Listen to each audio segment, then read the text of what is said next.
Donc, frères et sœurs, si je vous dis blé, ivraie, graines de moutarde, levain, je suis sûr que beaucoup d'entre vous ont déjà le sermon en tête. On connaît la version classique, l'Église est un champ mélangé, le royaume commence petit et l'Évangile agit comme un levain dans l'histoire. Et tout cela est vrai.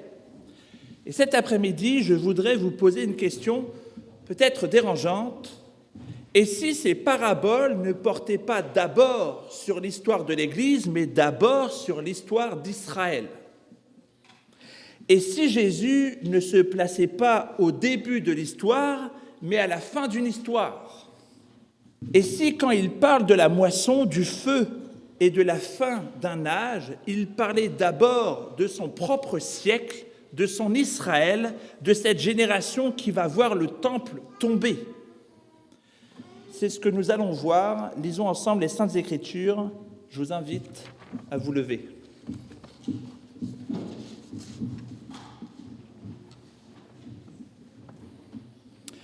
Jésus proposa une autre parabole. Il dit « Le royaume des cieux est semblable à un homme qui a semé de la bonne semence dans son champ. Mais pendant que les gens dormaient, son ennemi vint, sema de l'ivraie au milieu du blé et s'en alla. Quand le blé eut poussé et donné du fruit, l'ivraie apparut aussi. Les serviteurs du maître de la maison vinrent lui dire « Seigneur, n'as-tu pas semé de la bonne semence dans ton champ? D'où vient donc qu'il y ait de l'ivraie ?» Il leur répondit « C'est un ennemi qui a fait cela. » Les serviteurs lui dirent « Veux-tu que nous allions l'arracher ?» Non, dit-il, de peur qu'en arrachant l'ivraie, vous ne déracinez en même temps le blé. Laissez croître ensemble l'un et l'autre jusqu'à la moisson. Et au temps de la moisson, je dirai aux moissonneurs, arrachez d'abord l'ivraie, et liez-la en gerbe pour la brûler, mais amassez le blé dans mon grenier. Jésus leur proposa une autre parabole. Il dit « Le royaume des cieux est semblable à un grain de moutarde qu'un homme a pris et semé dans son champ. C'est la plus petite de toutes les semences, mais quand elle a poussé, elle devient plus grande que les plantes du jardin. Et elle devient un arbre de sorte que les oiseaux du ciel viennent habiter dans ses branches. » Il leur dit encore une autre parabole.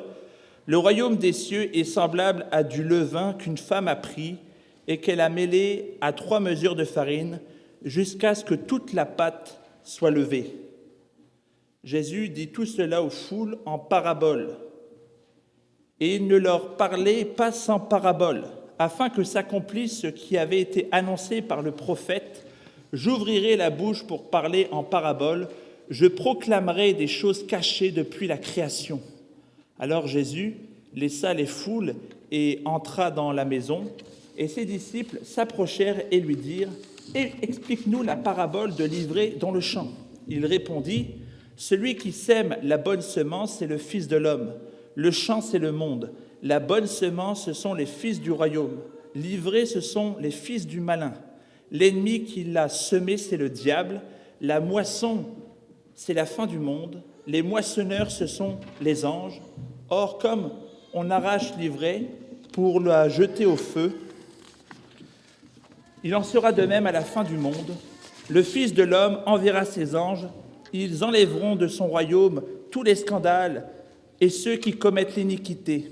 Et ils les jetteront dans la fournaise de feu. Ils seront les pleurs et les grincements de dents. Alors les justes resplendiront comme le soleil dans le royaume de leur Père. Que celui qui a des oreilles, qu'il entende. Je vous invite à vous asseoir.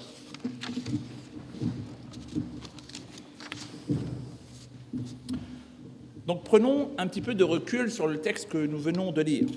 Dans notre passage, Jésus raconte 3 histoires. Un champ avec du bon grain et de l'ivraie, une toute petite graine qui devient un arbre et un peu de levain enfui dans une grande quantité de pâte. Et en général, on se dit, le champ, c'est l'Église dans l'histoire, le blé, c'est les vrais croyants, et l'ivraie, les hypocrites. la graine de moutarde, le petit commencement de l'Église, et le levain, c'est l'Évangile qui transforme le monde. Donc rien de scandaleux là-dedans. La vie de l'Église ressemble effectivement à cela. Mais Matthieu nous glisse un détail que nous oublions souvent dans ce texte. Au verset 35, il nous est dit qu'il cite le psaume 78. « J'ouvrirai ma bouche en parabole, je publierai des choses cachées depuis la fondation du monde. » Donc depuis la création. Et ce psaume 78, de quoi parle-t-il? Non pas du futur, mais du passé, de l'exode, du désert, des infidélités, jusqu'à l'arrivée de David. Autrement dit, c'est comme une grande parabole de l'histoire d'Israël. Et Jésus fait pareil. Il relie l'histoire d'Israël en parabole. Et Matthieu nous dit en substance, Jésus fait donc cette chose. Il prend l'histoire d'Israël et il en révèle le sens caché. Les paraboles de Matthieu 13 ne sont donc pas seulement des leçons morales ou des prophéties sur l'Église, ce sont des clés pour relire ce que Dieu a fait avec Israël, depuis l'exil jusqu'à Jésus-Christ. Et voilà donc le point. Dans ces trois paraboles, Jésus nous raconte d'abord la fin de l'histoire d'Israël et ensuite, par ricochet, il nous donne le modèle pour toute l'histoire de l'Église.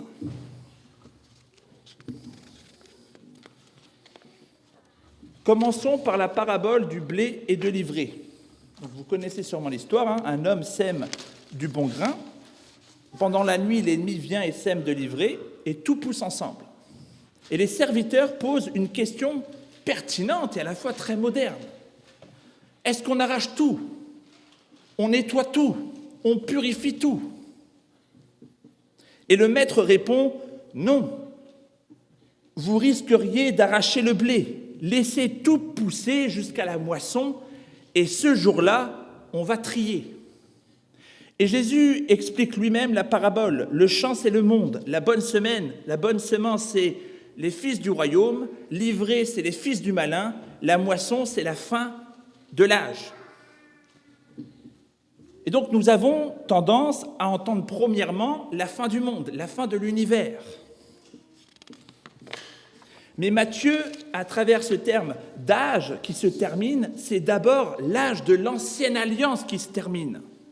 C'est l'âge du temple, des sacrifices, de l'Israël selon la chair. Dieu a semé Israël dans le monde. Quand? Notamment au moment de l'exil. Israël a été dispersé aux quatre coins de l'Empire et ils ont créé comme des synagogues un peu partout. Il y avait des Juifs un petit peu dispersés dans tout l'Empire. Et ça sera plus tard l'épaule pour que l'Évangile commence à gagner également tout l'Empire. Donc c'est comme un grain qui était déjà planté dans le champ des nations. Mais en même temps, l'ennemi a semé de l'ivraie. Il y avait des Juifs idolâtres, des Juifs compromis, des Juifs fascinés par la culture grecque ou de Rome. Et au 1er siècle, il y avait déjà ce mélange. Il y avait déjà des Zacharie, des Siméon, des Anne, mais il y avait également en même temps des Hérode, des Caïphes, des Judas. Le champ était déjà mélangé. Israël, dans l'Ancien Testament, était également mélangé. Il y avait du blé et de l'ivraie. Et à ce moment-là, beaucoup de justes en Israël ont dû se dire « Seigneur, tu n'interviens pas, tu laisses les corrompus dominer, tu laisses l'ivraie prendre toute la place. » Et Jésus arrive avec cette bonne nouvelle qui sonne aussi comme un avertissement. La moisson, c'est maintenant. Maintenant a lieu le jugement de ce monde. Maintenant, le prince de ce monde va être jeté dehors. Il envoie des apôtres dans ce champ déjà mûr. Ils vont rassembler le blé et annoncer un jugement tout proche, un feu, une destruction. Et cette génération va voir cette destruction à la fin de l'âge de cet Ancien Testament. C'est d'abord donc la fin de l'ordre de cet ancien Israël en l'an 70 après Jésus-Christ, quand Jérusalem tombe, quand le temple brûle, quand le système sacrificiel prend fin. la parole reçoit, cette parabole reçoit une réalisation. C'est la fin d'un âge. Et est-ce que cela annule la lecture de la fin du monde? Non, ça la fonde. Depuis, Dieu a jugé Israël dans l'histoire et un jour, il jugera le monde tout entier. Ce qu'il a fait en petit avec son peuple et avec Israël, il le fera en grand avec toutes les nations. Vous comprenez les étapes. Ce qu'il a fait avec Israël, il faut le comprendre comme un micro-monde qui fera après sur le monde tout entier. Et qu'est-ce que cela veut dire pour nous? D'abord, cela signifie que nous ne sommes pas les moissonneurs. Dans l'Église, dans les paroisses, dans nos familles, nous voyons des fois du mélange. Il y a des incohérences. Il y a des gens des fois bizarres. Et la tentation, c'est on arrache, on coupe, on sort tout le monde. Il y aurait comme une sorte de chasse à la sorcière. On va comme mettre des loupes sur tout le monde et trouver tous les problèmes de tout le monde pour essayer de tout purifier. Donc il faut de la discipline dans l'Église, oui, mais Jésus nous rappelle aussi, tu n'es pas l'ange moissonneur, tu n'as pas accès au cœur. Donc il y a des choses qui sont visibles et il y a des choses qui sont invisibles. Ça n'enlève pas la discipline de l'Église, mais il faut quand même faire attention de ne pas se transformer en ange moissonneur.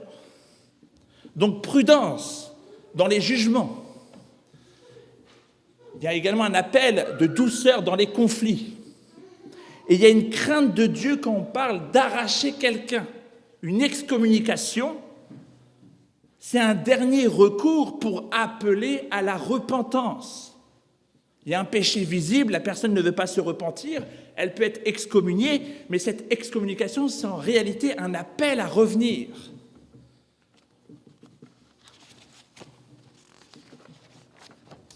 Ensuite, nous avons cette graine de moutarde. Là encore, on connaît un peu la version courte. Le royaume de Dieu commence tout petit, puis devient très grand. Donc, amen, c'est vrai. Mais regardons chaque détail. La graine de moutarde est minuscule. Elle donne une plante qui peut faire 2 ou 3 mètres de haut. Mais ce n'est pas un cèdre de Liban, c'est un buisson. Et Jésus ose appeler ça donc un arbre. Si on plante une graine de moutarde, ça fait un arbre de moutarde. Ça ne se transforme pas en cèdre de Liban. Et donc, pourquoi c'est intéressant? Parce que dans l'Ancien Testament, le grand arbre à oiseaux, c'était une image classique pour un grand empire.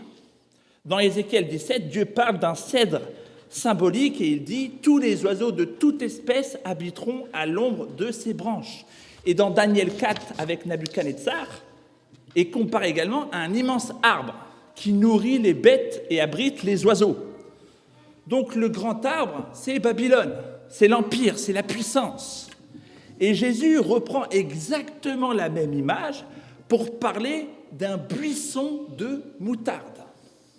Donc on devine presque un sourire dans le texte. L'empire du royaume de Dieu, ce n'est pas Rome, ce n'est pas Babylone, ce n'est pas Athènes. Et ce petit peuple planté par Dieu au milieu des nations, cet Israël minuscule, c'est cette communauté juive revenue d'exil, puis cette église autour de Jésus-Christ. Ce qu'il faut comprendre, c'est que les Juifs du 1er siècle voyaient Rome, ses bâtiments, ses légions, sa culture, et à côté, ils avaient un temple qui était plutôt fatigué, un pays occupé. Et la tentation à cette époque était de dire « on est un pauvre buisson », un buisson qui peut paraître un peu moche. Et eux, c'est comme des vrais cèdres, avec leur culture, avec leur force. Autant s'accrocher à eux, à ces grands arbres que nous voyons autour de nous, plutôt qu'à notre petit buisson. Et Jésus leur dit, ne vous fiez pas à la taille, ne vous fiez pas à la puissance visible. Le vrai arbre impérial, c'est ce que Dieu fait avec moi et mes disciples. Et nous, au Québec, on connaît bien ce sentiment.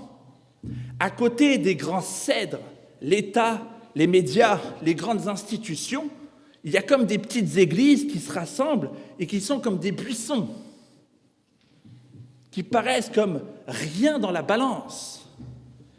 Et Jésus nous demande, est-ce que tu crois vraiment que je travaille à partir de ce petit buisson qu'est l'Église? Ou crois-tu au fond de toi que tout se joue ailleurs?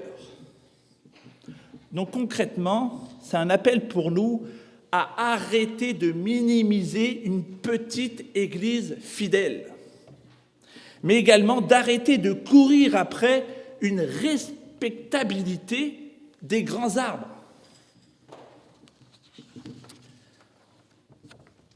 Enfin, il y a cette parabole du levain, un peu de levain, 3 mesures de farine, et tout est levé. Donc ici, on a un réflexe immédiat, le levain, c'est le mal, c'est la corruption. Et effectivement, dans la Bible, on voit que, bibliquement, on enlève le levain de Pâques. Jésus met en garde contre le levain des pharisiens. Mais justement, Jésus joue avec cette ambiguïté. Parce que ce que Dieu a fait dans l'histoire d'Israël, c'est justement d'introduire dans la pâte du peuple de Dieu des éléments qui, aux yeux des religieux, avaient l'air de corruption. Les prophètes étaient vus comme des gens de corruption dans l'Ancien Testament. On les accusait de perturber Israël. On disait à Jérémie que c'était un traître. Il démoralise les troupes. Il annonce le jugement, il déchire la façade. Et Jésus, aux yeux des chefs, c'était également un levain dangereux. Il mange avec les publicains, il menace le temple. On pourrait presque reformuler la plainte des pharisiens. Si on le laisse faire, tout le peuple va se corrompre. Alors Jésus répond en parabole, « Je suis un levain, mais c'est le levain du royaume. C'est Dieu lui-même qui est en train de travailler la pâte. Et depuis l'exil, Dieu est en train de pétrir Israël par des épreuves, par des prophètes, par la parole, et finalement par la venue de Jésus-Christ. Et tout cela prépare quoi? Du levain prépare un pain. Un pain qui pourra être rompu et donné aux nations. Le but d'Israël et le but de l'Église, c'est d'être un pain de nourriture pour toutes les nations. Mais avant que la pâte soit formée, il faut la passer par le four. Et le four, c'est le jugement. C'est la détresse et les secousses. Et au bout du processus de la fabrication de ce pain, il y a un peuple renouvelé, un Israël selon l'Esprit, une Église qui portera l'Évangile jusqu'aux 4 coins du monde. Et ce levain nous pose du moins une question, est-ce que je laisse vraiment l'Évangile me fermenter ? Parce que le levain, ça dérange, ça peut changer nos habitudes, ça peut bousculer nos péchés qui sont bien rangés. Ça peut également nous rendre visibles et parfois incompris. Ainsi, dans ton travail, dans ta famille ou sur les réseaux, si ta foi ne dérange jamais, si personne ne te perçoit comme un élément un petit peu subversif, c'est qu'il y a peut-être un problème de levain, car le levain de Jésus-Christ amène toutes sortes de réactions. Dieu ne nous appelle pas à être des décorations pieuses, mais à être une pâte en train de lever. Donc à ce stade, vous pourriez me dire, oui, mais ça parle quand même de la fin du monde. Et effectivement, les images utilisées, moisson, feu, jugement, ont bien une portée finale. Ce que Dieu a fait en petit avec Israël, il le fera en grand avec toutes les nations. Mais si nous voulons bien lire ces paraboles, il faut commencer là où Jésus les place, dans une histoire, dans du concret, et dans ce premier siècle où tout bascule pour Israël. Une autre objection possible, c'est « Mais alors, est-ce que ça ne concerne plus l'Église ?» Au contraire, en comprenant comment Dieu a traité Israël, nous comprenons comment Dieu traite l'Église. L'Église est aussi un champ mélangé. L'Église aussi ressemble plus à un buisson qu'à un cèdre. L'Église aussi est travaillée par un levain que le monde trouve dérangeant. Les paraboles ne sont pas moins actuelles, elles en deviennent même plus puissantes, parce qu'elles nous obligent à entrer dans le rythme de Dieu, dans sa pédagogie, dans une histoire qui est longue. Quand on comprend que toutes les paraboles peuvent s'appliquer à Israël, mais également à l'Église, ça élargit notre champ de vision. La parabole du vigneron, on voit que c'est l'arrivée de Jésus-Christ. Il y a comme, vous connaissez cette histoire, donc il y a différents messagers qui sont envoyés, et ensuite il y a Jésus-Christ, donc ça explique également toute l'histoire d'Israël. Et il arrive à la fin de l'histoire d'Israël. Donc c'est une aide pour relire les paraboles avec cette logique. Donc en conclusion, que faire de tout cela? Donc je fais un appel à la foi et à la patience. À vue humaine, on voit beaucoup d'ivrés. On voit une église petite, faible, divisée. On voit un levain qui semble faire exploser la pâte. Et on se dit, Dieu est en retard, Dieu est dépassé, Dieu a perdu le contrôle. Les paraboles de Jésus viennent nous dire non, le maître au champ sait ce qu'il fait. Le jour de la moisson est déjà fixé. Le tri se fera et la justice aura le dernier mot. La foi, c'est accepter que Dieu travaille souvent dans ce qui a l'air petit.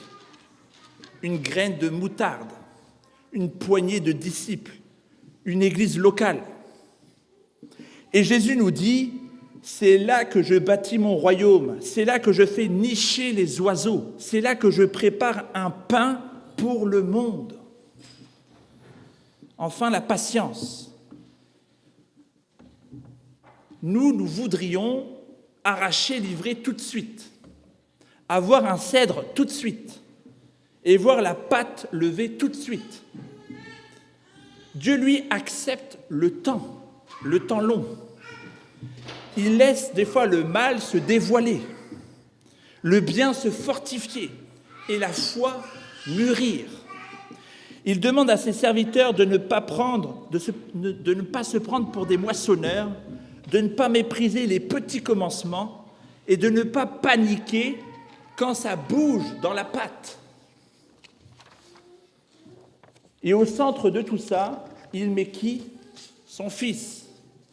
Un fils rejeté, crucifié, méprisé. Et pourtant, il est le vrai grain de blé tombé en terre, mort pour ressusciter et porter du fruit.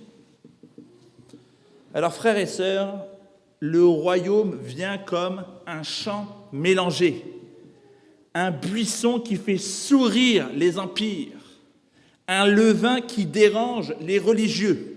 Mais au bout de la parabole, il y a une moisson, un arbre où les nations trouvent refuge, un pain rompu pour la vie du monde. Et tout cela passe par la croix. Alors, ne méprisons pas le petit, ne désespérons pas devant le mélange et ne fuyons pas le levain de la parole. Faisons confiance au maître du champ, à celui qui a donné sa vie et qui reviendra pour parfaire la moisson. Amen.